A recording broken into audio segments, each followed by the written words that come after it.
کیونکہ اسے کھانے کے لیے کمانے کی ضرورت نہیں.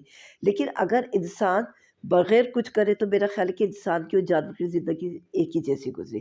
پہلی بار جب یہ احساس ہوا تو بس یہ ہے کہ میں ایک لاشعوری طور پہ کسی چیز کی تلاش میں لگ گئی. نہیں معلوم تھا مجھے کس چیز کی تلاش ہے. مجھے حق اور سچ کی تلاش تھی. 12 سال پہلے میں نے اخبارات میں لکھنا شروع کیا اور نوجوانوں کے لیے. پھر میں مقصدیت کی طرف آ گئی. جو میں نے ابتدا رائٹنگ کی تھی لو اسٹوری سے، وہ صرف time pass just for enjoyment نہیں، پھر میں مقصد کی تلاش میں لگ گئی. میں نے نوجوانوں کی ذہن سازی کا کام شروع کیا اور پاکستان کے اور تقریباً ہر موضوع پہ بہت ڈیٹیل میں ہسٹری لکھی تاکہ ہمارے نوجوانوں کو پتہ چلے. اگر ہم نے پاکستان کی جوہری ہتھیاروں پہ لکھا تو بتایا کہ آیا انہیں کیوں ضرورت پڑی پاکستان کا ایک پورا بن ایٹمی پروگرام ایٹم بم کی وجہ کیوں بنا. لیکن مجھے احساس ہو گیا کہ نوجوان نہیں پڑھتے، کیونکہ ان لوگوں کا خیال ہے کہ شاید یہ آج کل جو ہے نا نوجوان جو ہے نا پڑھائی ناول پڑھنے یا کتابیں پڑھنے کی طرف کیوں نہیں جاتے، زیادہ یہ ٹک ٹاک کی طرف جاتے ہیں، ٹک ٹاک دیکھتے ہیں.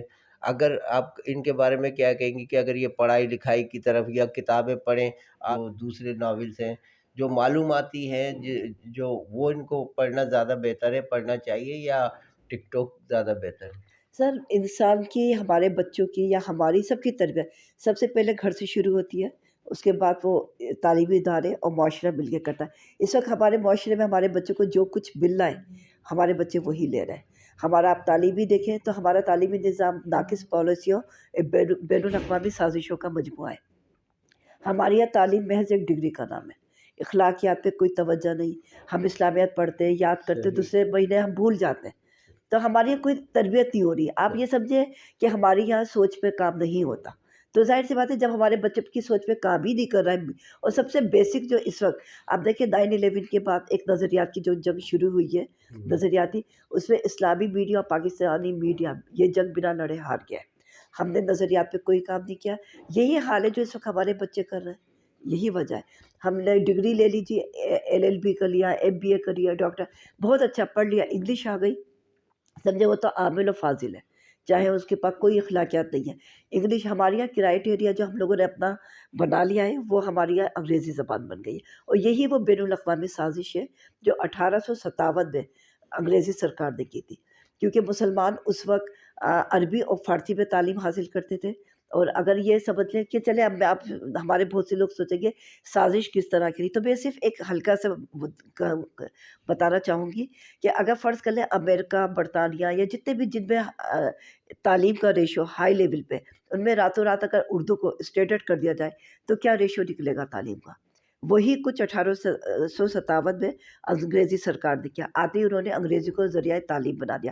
اس کا یہ اثر ہوا جو مسلمان عربی اور فارسی میں تعلیم حاصل کرتے تھے وہ لوگ ظاہر سی بات ہے انگریزی میں نہیں کر پائے. اس میں 6 کروڑ کی آبادی میں کل 17 BA اور 3 MA نکلے. یہ تھا مسلمانوں کا تعلیمی معیار. اس کے بعد پھر دیکھیں اب ہم صرف انگریزی زبان میں الجھے ہوئے. ابو حیان تھے، البیرونی تھے، بے شمار کتنے ہم لوگوں نے سائنسدان نکالے. لیکن اب بتائیں ہمارے پاس کوئی سائنسدان ہے؟ ہم کوئی کچھ کر رہے ہیں؟ ہم صرف انگریزی میں تباہ آزمائی کر رہے ہیں. اس کی وجہ سے یہ ہوا کہ ہم اپنی اردو زبان بھی بھول گئے، ہمارے بچے بھی اردو بھول گئے. ہمیں نہ اب ہم اردو کے نہ انگریزی کے. اگر انگریزی کو چلے جی ہم نے مان لیا انگریزی بین الاقوامی زبان ہے تو پھر انگریزی کو اس طریقے سے رائج کیا جاتا نا. آپ دیکھیں انگریزی ہمارے 80% بچے جو ہیں اس وقت وہ اردو میڈیم اسکولوں میں، سرکاری اسکولوں میں پڑھ رہے ہیں، اور 20% ایسے بچے ہیں جو انگریزی زبان حاصل. اور جب جابس کا مسئلہ آتا ہے تو پھر 80% عوام کا کیا قصور ہے؟ جو بچے دن رات محنت کر رہے ہیں، جو بیچارے غریب لوگ اپنے بچوں کو پیٹ کاٹ کے پڑھا رہے ہیں، لیکن انگریزی زبان نہیں ہے، کمپیوٹر کی تعلیم نہیں، اس لیے وہ بچے کچھ نہیں کر رہے. اچھا، آپ نے اپنی جو کتابیں لکھی ہمارے ناظرین کو دکھائیں، کون کون سی کتاب آپ نے لکھی اور کیا مقصد تھا کتاب لکھنے کا، اور اس کتاب لکھنے میں آپ کو جو مشکل پیش آئی وہ بتائیں. یہ صبح کا اجالا، اس کے 3 پارٹس ہیں. سب سے پہلا پارٹ یہ ہم نے صبح کا اجالا، اس کو ہم نے اسلام سے تعبیر کیا ہے. اس میں ہم نے نوجوانوں کو اسلام کی وہ معلومات دی ہے جو نوجوانوں کو جس کی ضرورت ہے. آپ دیکھیں انٹرنیشنل چارٹر آف وار یا تو خیر جہاز سے بننا چاہیے، یہ تو ہم نے اس کا مقصد لکھا ہے. لیکن انٹرنیشنل ہیومن رائٹس، آپ نے دیکھا 9/11 کے بعد ہمارے جو بچے بڑے ہوئے وہ یہ سنتے ہوئے بڑے ہوئے کہ جی اسلام دہشت گردی کرتا ہے، مسلمان دہشت گرد ہے. جبکہ international charter of human rights جو اقوام متحدہ بناتا ہے وہ قرآن پاک سے بناتا ہے. یہ بات ہمارے کتنے بچوں کو پتہ ہے. اس کے بعد مختلف قسم کے بے شمار ہم نے اس میں کہ جی قیامت آئے گی کیا ثبوت ہے آپ نے، اور جتنے بھی ہم نے کوشش کی ہے کہ بہترین معلومات بچوں کو دی جائے. اس کے بعد ہم دوسرے آ جاتے ہیں، یہ ہم نے سوشل ایشوز پہ لکھی ہے. ہمارے اب دیکھیں بچے مائیں خودکشی کر رہی ہیں، جو ماں اپنے بچوں کو ایک ذرا سی تکلیف دینے کا بھی نہیں سوچ سکتی، وہ زہر دے کے مار دیتی ہے، خود بھی بڑھ جاتی ہے. آیا وہ کون سے محرکات ہوتے ہیں بچوں کے ساتھ جن سے زیادتی ہو رہی ہے. عورتوں کی کوئی عزت نہیں ہے. ہو سکتا ہے نا یہ مہنگائی اور بے روزگاری کی وجہ سے ہو رہا ہو. سر تو مہنگائی اور تو روزگاری اس کی، کے لیے گورنمنٹ کو کیا اچھے اقدامات کرنا چاہیے جو ایسا نہ ہو؟ سر گورنمنٹ کے ساتھ تو یہ بین الاقوامی مسئلہ ہے، ساری دنیا کے لوگوں کو کھڑا ہونا چاہیے اس کے اوپر. لیکن سر ہمارا جتنا بھی بجٹ ہوتا ہے وہ ہم نے یہ تیسری جو بک ہے یہ ہم نے امن کی اس پہ کی ہے. تو سر جتنا بجٹ کا حصہ ہے وہ ہم ایٹمی ہتھیاروں پہ لگا دیتے ہیں، خاص کر انڈیا اور پاکستان، جبکہ دونوں کے آلموسٹ ایک ہی غربت، بے روزگاری، بھوک، افلاس، بیماری دونوں ملکوں کا مسئلہ ہے نا. دیکھیے ہمارے بجٹ کا پورا حصہ ایک ایسے عمل پہ لگا دیا جاتا ہے جس کو استعمال کیا تو قیامت آ جائے گی. سر ہم ایٹمی ہتھیار بنا رہے ہیں، ہم میزائل پہ پیسہ خرچ کر رہے ہیں، ہم یہ جنگی ساز و سامان، اور ہماری عوام بڑھ رہی ہے. میرا خیال ہے دونوں ملکوں کی حکومتوں کو سنجیدگی سے سوچنا چاہیے، محبتوں کو فروغ ملنا چاہیے، مقامی لوگوں کو آپس میں ملنا جلنا چاہیے. سر ہمیں ایٹم بم نہیں چاہیے، ہمیں روزگار چاہیے، ہمیں تعلیم چاہیے، ہمیں ضرورتیں چاہیے. لوگ مر رہے ہیں بھوک سے، بیماری سے، اور صرف ایٹم بم کس کام کا؟ ایسا ایٹمی ملک کس کام کا، چاہے وہ انڈیا ہو پاکستان ہو، جہاں کی عوام کو بنیادی ضرورتیں بھی اثر نہیں ہے. میرا خیال ہے کہ ان چیزوں پہ سنجیدگی سے ہنگامی طور پہ پوری دنیا کے لوگوں کو آگے آنا چاہیے اور اپنی اپنی حکومتوں سے مطالبات کرنا چاہیے کہ ہمیں امن چاہیے. کیونکہ خدا نخواستہ اگر اب دیکھیں تیسری عالمی جنگ ہوتی ہے تو وہ قیامت ہوگی، کیونکہ ایٹمی ہتھیاروں سے لڑی جائے گی. شاید قیامت تو اللہ تعالیٰ اپنے مقررہ وقت پہ لائیں گے، لیکن سر ایک بنجر زمین رہ جائے گی، معذور لوگ پیدا ہوں گے جیسے ہیروشیما اور ناگاساکی کے بعد جاپان میں ہوئے. اسی طریقے کے لوگ پیدا ہوں گے جو معذور ہوں گے. ظاہر ہے ایٹمی آبکاری کے بعد تو پھر ایسے لوگ پیدا ہوں گے، ایسی چیزیں ہوں گی نا. تو اس کو روکنے کے لیے ضروری ہے کہ اب انف جتنا بن گیا ہے بن گیا، کیونکہ سر اس کا کوئی آؤٹ پٹ نہیں ہے. صحیح.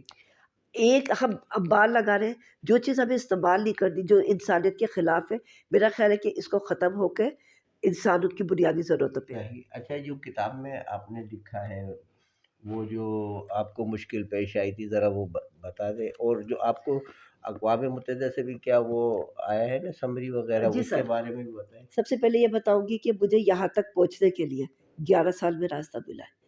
دن رات انتھک میں نے محنت کی ہے تو مجھے صرف راستہ ملا. اب تو منزل کی تو خیر تلاش ہے، لیکن راستے میں جو مجھے مشکلات ملی ہیں وہ میں آپ کو بتاتی ہوں. اس کے بعد میں آپ کو بتاؤں گی کہ میں کس طرح پہنچی.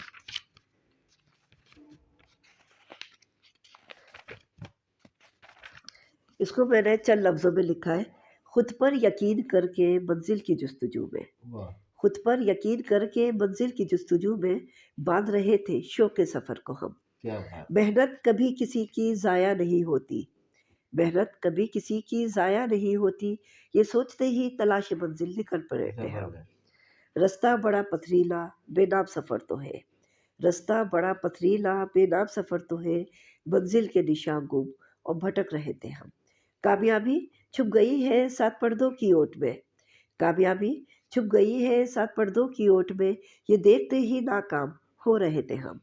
اندیشوں میں گھرے مایوسیاں پکار رہی ہیں، اندیشوں میں گھرے مایوسیاں پکار رہی ہیں، تھکن سے چور واپس لوٹنے کا سوچ رہے تھے ہم. امید کے سنگ نکلے تھے جن اجالوں میں، امید کے سنگ نکلے تھے جن اجالوں میں، وہ گم ہو رہا تھا کہیں، نظر سے اوجھل منظر تھا، نہ منزل تھی نہ راستے، پہنچیں گے اب منزل پہ کیسے، یہ سوچتے ہی پریشاں ہو رہے تھے ہم. سارا مقصد واضح کر دیا ہے جو ان کا زندگی کا مقصد ہے یا جو ماحولیات کا مقصد ہے، اور انہوں نے بہت محنت کی. ایک عورت اور تنہا عورت ہونے کے ناطے انہوں نے بھی اپریشیٹ کیا، اور یہ ہم بھی یہی چاہتے ہیں اللہ تعالیٰ ان کو اور کامیاب کرے، مزید یہ اور بھی کتابیں لکھیں. اور سچ کی ان کی لڑائی ہے کہ حق لوگوں کو پتہ لگنا چاہیے. عوام کو کیا پیغام دیں گے کہ عوام کو کیا کرنا چاہیے؟ میں اپنے نوجوانوں کو دوں گی، کیونکہ میرا خیال ہے کہ اسلام دنیا اندھیروں میں جو ڈوبی ہوئی دنیا کے لیے اسلامی تعلیمات، اور اندھیروں میں ڈوبے ہوئے پاکستان کے لیے صبح کا اجالا ہمارے نوجوان ہیں، اور میں نوجوانوں کے لیے کہوں گی کیونکہ میں نے نوجوانوں کی ہی سوچ پہ کام کیا ہے۔ جیسے ہر وقت یہ لوگ ٹک ٹاک اور تو میں اب آپ کو نیٹ میں اب گھسے رہتے ہیں۔ آج جاتے جاتے آپ لوگوں کو ایک پیغام دینا چاہوں گی کہ پاکستان آپ کا ہے، میرا ہے اور ہمارا ہے، اور اس ملک کے مسائل آپ کے، میرے اور ہمارے ہیں، اور ان مسائل کے حل کے لیے آپ کو، مجھ کو، ہم کو حق بھول کے فرض کو نبھانا ہوگا۔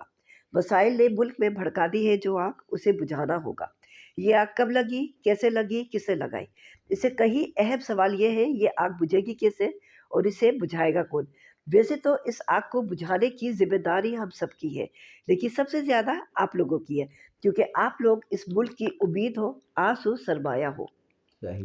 گزرے ہوئے کل اور آنے والے کل سے کہیں زیادہ اہم، کیونکہ آپ نوجوان مستقبل نہیں حال ہو، کل نہیں آج ہو۔ متحد ہو کے یک زباں ہو جائے تو آپ کی آواز سے ایوان ہل جائیں گے، حکمراں جاگ جائیں گے۔ سیاسی، مذہبی اور لسانی دل فریب نعروں سے نکل کے صحیح سمت کا تعین کیجیے۔ بہتر زندگی کی تلاش میں دنیا کے کسی بھی گوشے میں چلے جائیں، لیکن 5 سال پاکستان کے نام ضرور کریں، کیونکہ ہم سب اس ملک کے قرضدار ہیں۔ پاکستان کی تعمیر اور تعمیری کاموں کو زندگی کا مقصد بنائیے۔ یاد رکھیے بنا مقصد جانور جیتے ہیں، انسان نہیں۔ زندگی کا مقصد سکوں کی کھنک، جوانی کا جنون، نگار خانوں کی محفل، بہکتے جذبوں، لڑکھڑاتے قدموں اور تھرکتے جسموں کا نام نہیں۔ زندگی کا مقصد انسانیت کی تلاش، اس کی بقا اور سالمیت کی کوشش ہے۔ یہی اسلام کا بنیادی فلسفہ احترام انسانیت ہے۔ یہی صبح کا اجالا کا پیغام ہے جس کو ہم نے ہائی لائٹ کیا ہے۔ بہت بہت شکریہ فرحانہ، آج جو پیغام دیا ہے نوجوانوں کو، اگر ہمارے نوجوان اس پہ عمل کریں تو انشاءاللہ وہ بھی ترقی اور بہتری کی طرف جائیں گے۔ یہ تھیں فرحانہ، انہیں کئی کتابیں لکھی اور مزید بھی لکھیں گی، اور میں آپ کا میزبان آپ لوگوں سے اجازت چاہوں گا۔ C22 news Karachi. اللہ حافظ۔